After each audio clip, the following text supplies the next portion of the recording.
10 men. 10 men have teamed up to control just one Nilgai. Now that is the exact kind of high-stakes, adrenaline-pumping chaos that happens behind the scenes when you're dealing with massive, wild animals. I mean, think about that. Okay, let's just dive right into this, because today we are pulling back the curtain on the incredible, unseen logistics of running a bustling zoo. We're looking at a fascinating source that documents a 24-hour cycle of animal management, and honestly, it is absolutely wild. So, in today's explainer, we are breaking down the incredible day-to-night operations that keep a massive zoo actually functioning. You know, when we visit a zoo on a peaceful Sunday afternoon, we just see the animals resting calmly in their enclosures. But as this source material brilliantly illustrates, managing these animals is this never-ending puzzle of biological science, spatial planning, and, well, sheer physical endurance. These unseen extreme logistics are exactly what make those peaceful visits possible in the first place. So from welcoming massive reptiles to coordinating midnight animal transfers, let's unpack the reality of the zoo life cycle. All right, Section 1. Meet the arrivals and daily operations. Our journey starts during the daytime, focusing on the super careful routines required for brand new arrivals getting their very first taste of zoo life. And the biological tightrope the staff has to walk every single day, it's fascinating. Take Godzilla, for example. He's this massive new iguana the team practically compared to a baby dinosaur. But because he arrived on a cloudy day, he faced a severe issue. See, an iguana without sunlight becomes weak and it loses its appetite. And if it doesn't eat, it becomes frail, which is something the staff absolutely refuses to let happen. With proper sunlight exposure, on the other hand, its digestion kicks into gear and its skin color becomes incredibly bright and vibrant. So the team literally had to carefully monitor Godzilla outside in the grass, just letting it soak up whatever ambient UV rays it could, purely to ensure its biological system started running correctly. But reptile care is really just one piece of the puzzle. Have you ever wondered how zoos actually plan for the future? Well, it all comes down to calculated breeding. Meet Shaka Don. He's a magnificent prize goat. And if you follow this zoo's updates, you might actually know Shaka Don as the father of 0 Meter, a baby goat who went completely viral recently. The staff actively manages these bloodlines, right? And they just introduced Shaka Don to a new female goat to establish a fresh, healthy breeding line. It's a highly calculated move to ensure the next generation of zoo animals is robust and strong. They're constantly, always looking ahead to the future of their animal populations. Of course, all of this health planning means absolutely nothing without public cooperation. The source highlights a strict, totally non-negotiable rule regarding visitor etiquette: absolutely no feeding human junk food, like French fries, to the animals, and all trash must go in the bins.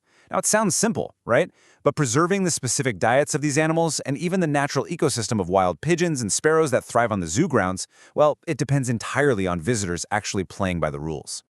Moving on to Section 2, making space for the Sahara Oryx. Now we get to the really tricky part of zoo management. What happens when a highly anticipated new species arrives, but the zoo is already completely full?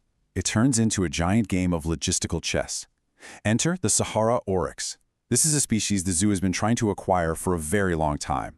They are stunning creatures, they have incredible structures and these perfectly straight horns. But they're also completely new to the team, which honestly led to some pretty hilarious moments behind the scenes. The staff struggled so much with the name Sahara Oryx that throughout the day, different crew members were playfully mispronouncing it as the Escalator Oryx, the Spectre Oryx, and even the Scimitar Oryx. It's a great little moment of levity, for sure. But the arrival of these animals presented a very serious, very immediate problem. They didn't have an empty cage ready for them. And this brilliantly illustrates the quick thinking required in animal logistics.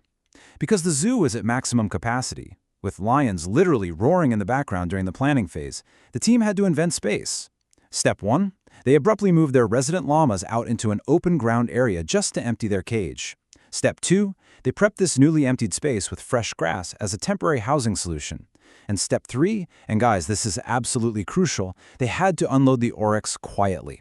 When wild animals travel, they arrive highly stressed, completely disoriented, and very unpredictable. So the staff had to position the transport vehicle perfectly flush against the cage and gently, very gently guide the oryx in so they wouldn't panic and injure themselves jumping around. Which brings us to Section 3, the midnight animal transfer. Okay, so the oryx are safely in a temporary cage, but temporary means temporary. To give the oryx a permanent home, an entire herd of another species, the Nilgai, has to be permanently moved out of the zoo. As the sun goes down, the heavy nets and transport trucks come out, bringing us to a fascinating question that the source explicitly addresses. Why shift massive, highly reactive, and potentially dangerous animals like the Nilgai in the dead of night? I mean, it seems like it would just make everything harder, right? Well, the answer comes down to pure biological science. Nighttime transfers equal temperature control. If you try to catch and move a large, wild animal during the heat of the day, that animal is going to panic. When they panic, they run, and when they run in the heat, they start panting heavily. For a wild ungulate like a Nilgai, severe heat stress can literally be fatal. So, doing this operation at night or in the very early hours of the morning ensures the temperature is nice and cool. The animals stay significantly calmer, totally avoiding that dangerous daytime heat and making the entire transport to a new facility so much safer for them. But even in the cool of the night, calmer definitely does not mean easy. Just wrap your head around this number, 10. 10 grown men. That is what it took to safely pin down and net just a single, smaller female Nilgai. They had to establish opposing teams inside and outside the enclosure just to corner the animal, throw the net perfectly, and then physically restrain it so it could actually be safely loaded into the transport truck. Working in the pitch black does come with some pretty funny occupational hazards, though.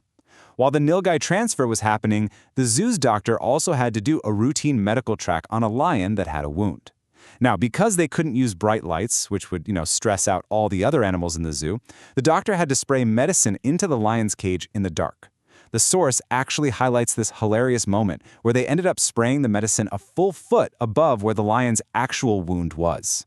They were joking that they were basically playing the color festival of Holi with the lions in the dark. It's a really tasteful, funny reminder of just how challenging it is to do precise veterinary work with zero visibility. But the humor fades pretty quickly when it's time to face the final hurdle of the night. The staff refers to the massive male Nilgai, often called a blue bull, as the ultimate challenge, basically the final boss. The females took 10 men, but the male? He is vastly larger, stronger, and so much more dangerous. The primary fear wasn't even just capturing him, it was making sure that in his panic, he didn't try to climb or jump the high fences of the enclosure, which could result in a horrific injury. The team had to execute the netting flawlessly, and incredibly, they did. They successfully trapped the final boss without letting him scale the perimeter, successfully loading the very last Nilgai onto the transport truck safely. And just like that, the whole cycle completes itself. The trucks drive off into the night, taking the Nilgai, a herd that was actually born and raised at this very zoo, to a new home to spread their genetics elsewhere. Meanwhile, as morning breaks back at the zoo, a whole new chapter begins. The Sahara Oryx, those beautiful animals the staff couldn't quite pronounce the name of, are officially given the massive permanent enclosure. The source shows them slowly coming out of their night rooms, getting comfortable, and even cautiously starting to bond with the zoo staff. All of that temporary chaos resulted in a beautiful new addition to the zoo's ecosystem. It really is this never-ending cycle of care, logistics, and just pure passion. As one generation of animals moves on to a new home, another takes its place, requiring totally new protocols, diets, and environments. Which leaves us with this final, really exciting thought. With the Nilgai successfully moved out and the stunning Sahara Oryx finally moving in and settling down, what new, incredible species will this growing zoo welcome next? The logistical puzzle never truly ends, and honestly, that is exactly what makes the unseen world of zoology so endlessly fascinating.